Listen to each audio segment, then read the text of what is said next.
নমস্কাৰ প্ৰিয় দৰ্শক, মোৰ ইউটিউব চেনেল মটিভেটৰ নিৰঞ্জনলৈ আপোনালোকক আন্তৰিক স্বাগতম জনাইছোঁ। আৰু আজি আন এটি গুৰুত্বপূৰ্ণ ভিডিঅ' আপোনালোকৰ মাজলৈ লৈ আহিছোঁ। ইংৰাজী 2025 চনৰ 15 জানুৱাৰীৰ পৰা আৰম্ভ হৈছে মাঘ মাহ। অসমীয়া সমাজত এই মাঘ মাহক এটি পবিত্ৰ মাহৰ ভিতৰত ধৰা হয়। সেয়েহে বহু মানুহে মাঘ মাহৰ পৰাই জীৱনৰ কিছুমান পবিত্ৰ কাম কৰিবলৈ আগবাঢ়ে। গতিকে মাঘ মাহৰ পৰাই হয়তো আপোনাৰ জীৱনটোৱেও এটা নতুন গতি পাব পাৰে। আজিৰ ভিডিঅ'টোত আমি কথা পাতিম জ্যোতিষ শাস্ত্ৰ মতে কোনকেইটা ৰাশিয়ে এই মাঘ মাহৰ পৰাই চমকি উঠিবলৈ সক্ষম হ'ব আৰু কোনকেইটা ৰাশিয়ে অলপ কষ্ট পৰিশ্ৰম কৰিব লাগিব বা সাৱধানতা অৱলম্বন কৰিব লাগিব। সেয়েহে আজিৰ ভিডিঅ'টো আপোনাৰ বাবে অতি গুৰুত্বপূৰ্ণ যদিহে আপুনি জ্যোতিষ শাস্ত্ৰত বিশ্বাস কৰে আৰু মানে, আৰু যদি আপুনি নামানে তেন্তে আপুনি ভিডিঅ'টো স্কিপ কৰিব পাৰে। বিখ্যাত জ্যোতিষ শাস্ত্ৰবিদসকলে কোৱা মতে পহিলা মাঘৰ পৰাই 7টা ৰাশিৰ জাতক জাতিকাৰ জীৱনলৈ সাংঘাতিক পৰিৱৰ্তন আহিবলৈ আৰম্ভ কৰিব। সুখ, সমৃদ্ধি, নাম, যশ আদি প্ৰাপ্তিৰ আৰম্ভণি হ'ব। 7টা ৰাশিৰ জাতক জাতিকাৰ ওপৰত নৱগ্ৰহৰ বিশেষ প্ৰভাৱ পৰিলক্ষিত হ'ব।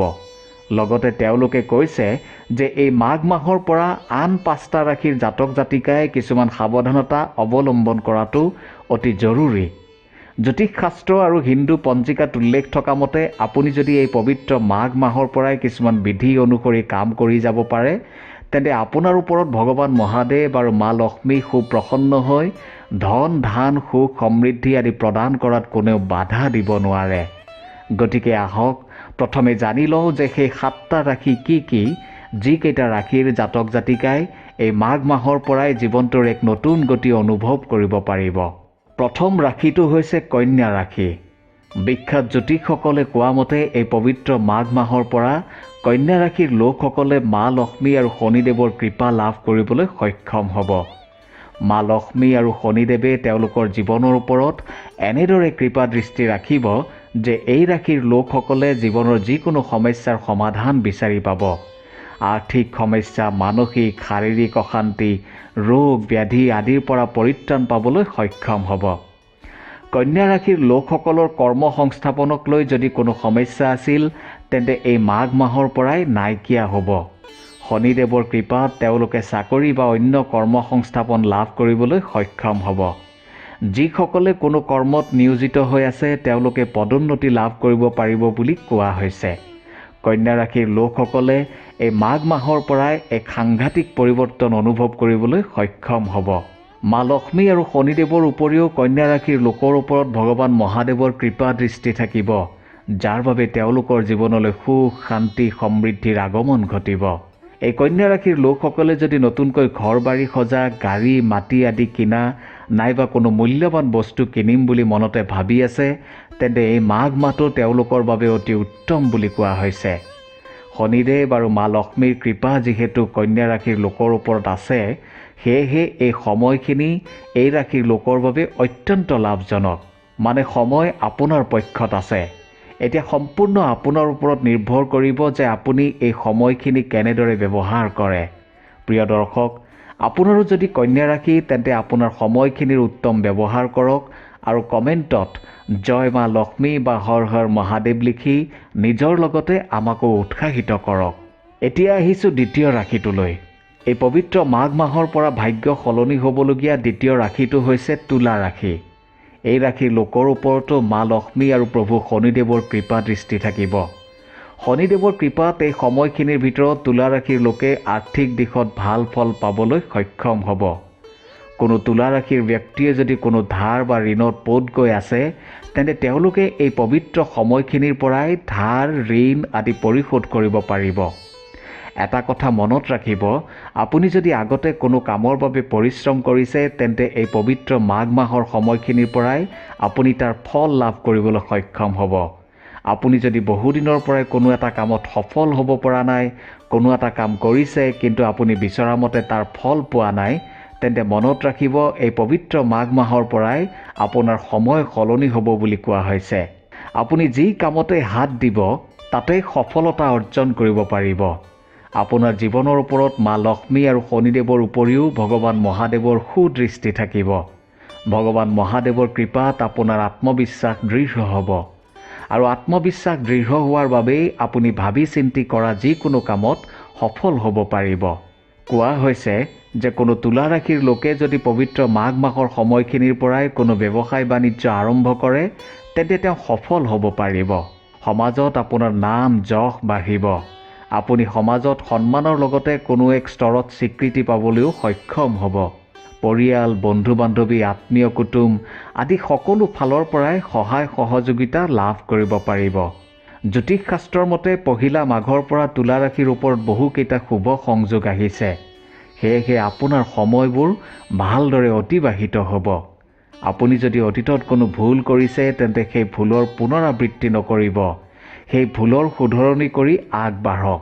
শনিদেৱৰ কৃপাত আপুনি সফল নিশ্চয় হ'ব। এই মাঘ মাহৰ আৰম্ভণিৰ পৰা তুলা ৰাশিৰ জাতক জাতিকাই বিভিন্ন ক্ষেত্ৰত যেনে ব্যৱসায় বাণিজ্য, চাকৰি, হস্তশিল্প, নাচ গান আদিত উচিত সফলতা লাভ কৰিব পাৰিব। এই সময়খিনিৰ পৰাই আপুনি যি কাম কৰিব তাৰ ফল পাবলৈ আৰম্ভ কৰিব। অৱশ্যে এনেকুৱাও নহয় যে আপুনি বিফল নহ'ব, কিন্তু আপুনি যদি একাগ্ৰতাৰে আৰু নিষ্ঠাৰে আপোনাৰ কামবোৰ কৰি যায় তেন্তে আপোনাৰ সফলতা নিশ্চিত।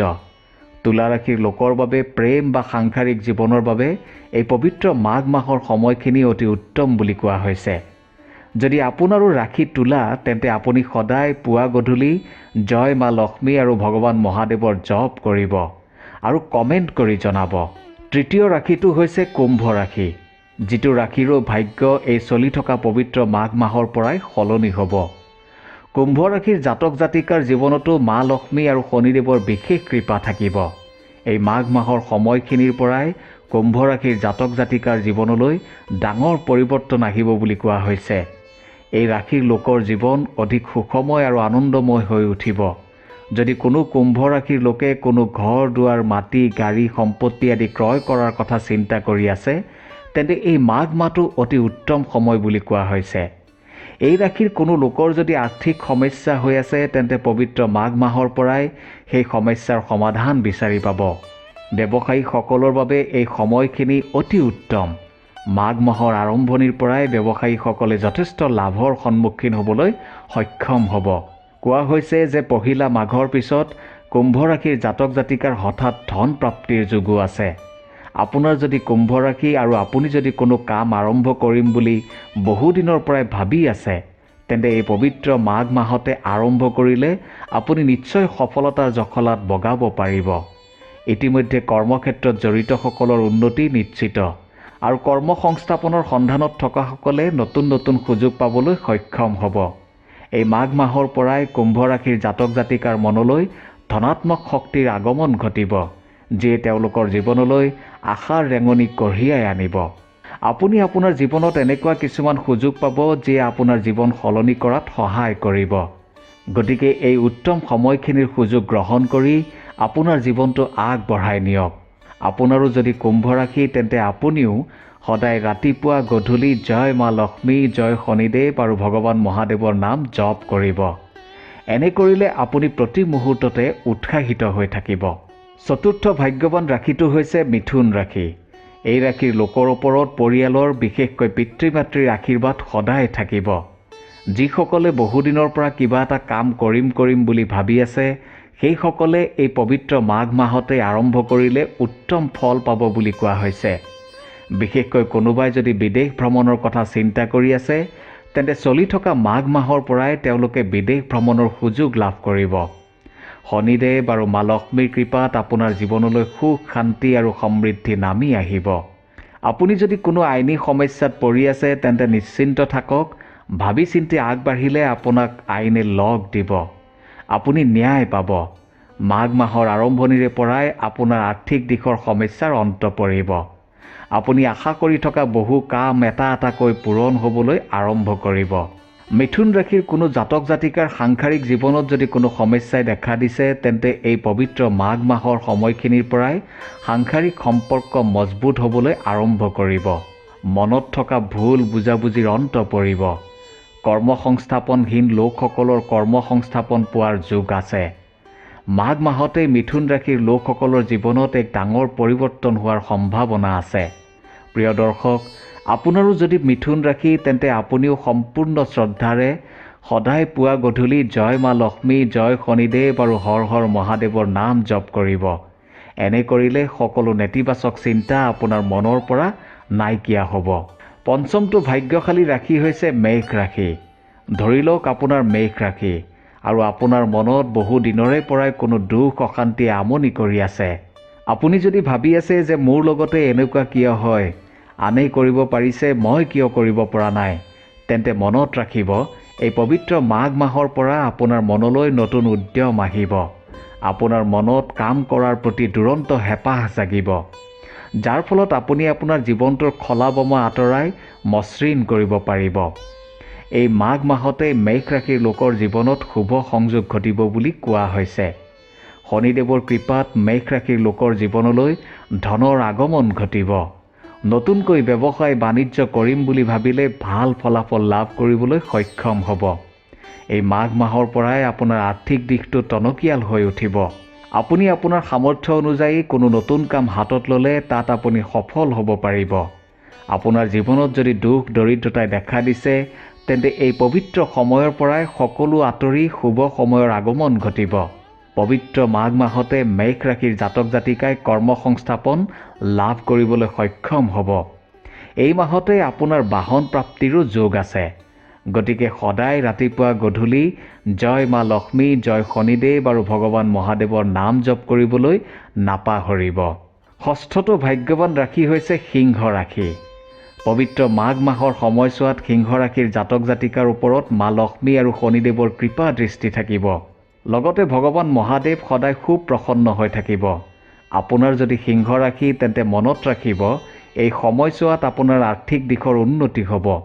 আপোনাৰ জীৱনলৈ এনে কিছুমান সুযোগ আহিব যি সুযোগে আপোনাৰ জীৱনত এক সাংঘাতিক পৰিৱৰ্তন ঘটাব পাৰে। মাত্ৰ এয়া আপোনাৰ ওপৰত কথা হ'ব আপুনি সেই সুযোগ কেনেদৰে গ্ৰহণ কৰে আৰু তাৰ ব্যৱহাৰ কৰে। সকলো ফালৰ পৰাই আপোনাৰ জীৱনলৈ সুখ, সমৃদ্ধি, শান্তি আহিব। আপোনাৰ জীৱনত কোনো বস্তুৰে অভাৱ অনাটন নাথাকিব।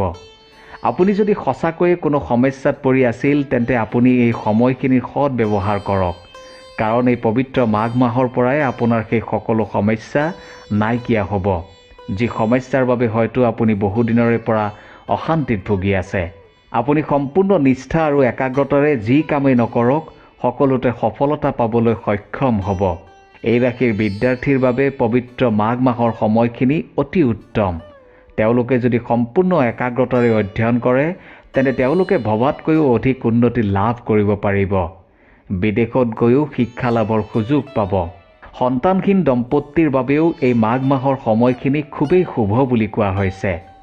যিসকলে সাংসাৰিক জীৱনটো অতি সুখকৰ কৰি তুলিব বিচাৰিছে তেওঁলোকে চলি থকা মাঘ মাহৰ পৰাই তেওঁলোকৰ জীৱনৰ নতুন সিদ্ধান্ত ল'ব পাৰে। ঘৰলৈ নতুন আলহী অহাৰো যোগ আছে।